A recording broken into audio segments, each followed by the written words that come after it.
A 15-year-old girl left the house early in the morning and went to the bus stop to get to the barber shop. She never showed up there, and concerned relatives contacted the police. The events that took place over the next few days shocked and forever changed a small Scottish town.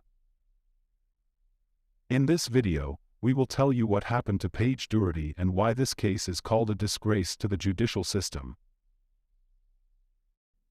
Paige Dougherty was born on the 17th of April of the 2000th year in the small Scottish town of Clydebank. When the girl was little, her parents divorced. She stayed to live with her mother, who soon married another man, and they had 3 more children. The family lived amicably, and Paige was happy to help her mother take care of her younger brothers and sisters. She also got along well with her stepfather. At the age of 15, Paige began combining her studies at school with a part-time job at a barber shop on weekends. In the future, the girl dreamed of opening her own beauty salon. On Friday, the 18th of March, 2016, Paige stayed overnight at a friend's house. The next morning she had to go to work, so the girl got up early and went to the bus stop. The barber shop was located in a neighboring town, which was a little less than 20 kilometers away, but she never showed up at work. Colleagues tried to call her, but the girl did not pick up the phone. Then they contacted her mom, Pamela Monroe. She said she hadn't spoken to her daughter since last night, and the first thing she did was call her friend, who Paige was staying with. A friend said that Paige left her house around 8 o'clock in the morning and went to work.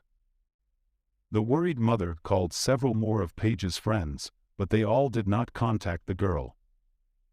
Then Pamela decided to go to the police. Investigators arrived at Paige's house and began to reconstruct the chronology of events. At first, they were alerted by the fact that the girl not only did not answer calls, but also did not enter social networks. Like many teenagers, she spent a lot of time there and was almost always in touch. Over the next few hours, police searched the area around Paige's house, as well as her friend's house, where the girl spent the night. They couldn't find any traces.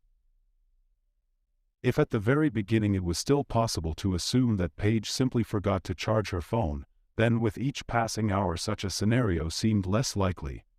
Realizing that Paige could be in danger, the police opened a missing person case. They worked out the version about running away from home and came to the conclusion that the girl had no reason for such an act. She was on great terms with her family. All her friends also claimed that Paige had never talked about running away, and she simply could not have any motives for this. While the police were working out all possible options, the girl's family also tried in every possible way to find Paige. They created a Facebook page where they posted her photos, information about her last location and possible places where she could have passed that morning. Meanwhile, the police concentrated their search along the route along which the bus was moving, on which the girl got to work. Soon they managed to find the first witness. The seller of a small store reported that he saw Paige at about 8:15 in the morning. She walked past his shop and waved to him. According to the seller, the girl most likely went to a local cafe in a nearby building.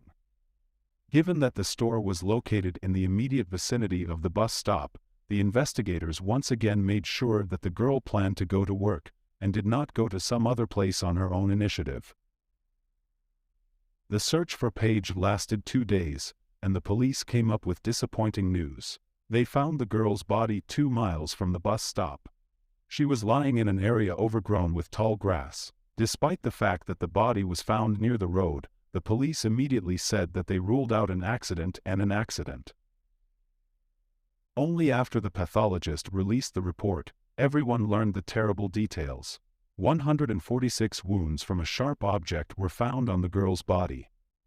Later, her mother will say that there were actually more than 500 wounds, but this information is not reflected in official reports. This news shocked not only Paige's relatives, but the whole small town. It was obvious that the girl was the victim of a cruel monster that lived among them. The case was reclassified as murder, and the police began to search for the culprit. A friend, with whom Paige spent the night, shared another useful observation with the detectives. That morning, Paige left the house without having breakfast. In such cases, she always went to a local cafe before boarding the bus to take something to eat with her. Detectives went to this cafe and talked to its owner, John Lytham. The man told the police that he opened the cafe at 7:17 in the morning that day, and Paige did not come to him. He also suggested that the police look at the recordings from the cameras installed on his building. The problem was that the cameras covered one corner, so the police had to look for other cameras in this area. During a conversation with the owner of the cafe, the police noticed something strange. When the man was shown a photo of the girl, he said that he did not recognize her. At the same time, Paige's friend assured that she regularly visited this cafe for many years, and the owner could not have known her. In addition, it was a small town where many residents knew each other, at least within the individual districts. Along with this, the police received another interesting tip. The owner of one of the local shops reported that John Lytham had approached him for cleaning products, and apparently he needed them very urgently. It happened the day Paige was killed. The detectives talked to him again, and eventually he remembered that Paige had actually come into his cafe that morning. According to the man, the girl bought a pie, they talked a little, and Paige went to the bus stop. By that time, the police had collected more recordings from existing cameras. They managed to spot Paige on one of them. At 8:21 in the morning, she was walking along the road along which her bus was traveling, after which she went to John Lytham's cafe. The investigators looked at the screen and waited for her to come back out, but it never happened. The police had only a few hours of footage on their hands. Because of this, they first assumed that the girl had spent more time there. But this theory made no sense. First, Lytham stated that Paige left the cafe almost immediately after she bought food. Secondly, she was expected at work, and she had never been late before, much less skipped her shift. When Lytham was asked for the rest of the recordings from the cameras, he stated that there were none. At the same time, the police saw that a camera was installed even inside the cafe, but the man for some reason did not want to show the police these records. All this was already enough to consider the owner of the cafe as a suspect. In a short time, the police received permission to search his establishment, as well as his house and car. At first glance, everything was clean in the cafe, but the police were waiting for a terrible find. When they moved the refrigerator away, there was blood under it. The analysis showed that it belongs to Paige. All this was already enough to arrest Lytham. On March 23, 4 days after Paige's murder, he was taken into custody.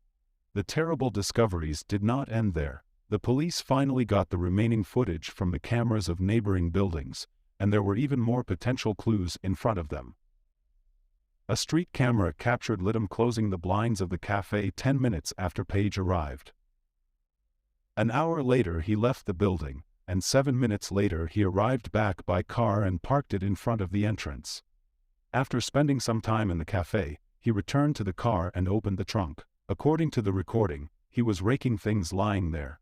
Then he went back into the building and at 11:59 he came out again. This time he had a big bag in his hands. It's not hard to guess that Paige's body was lying there. The man put the bag in the trunk, got into the car and drove away. On the recording, you could see that her leg was peeking out of the bag. The fact that all this happened in the middle of the day, when there were a lot of people around, causes goosebumps. He returned to the cafe only in the evening. At the same time, Lytham went to a nearby store to buy cleaning products. About 9:30 in the evening, he went home, where his wife and 2 children were waiting for him. Soon, the police noticed Lytham on another recording, only this time not far from the place where Paige's body was found. The man arrived there on March 21, 2 days after the murder.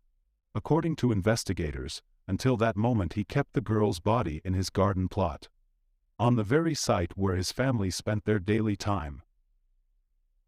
During the interrogation, Lytham denied his involvement, despite traces of blood in the cafe and other evidence.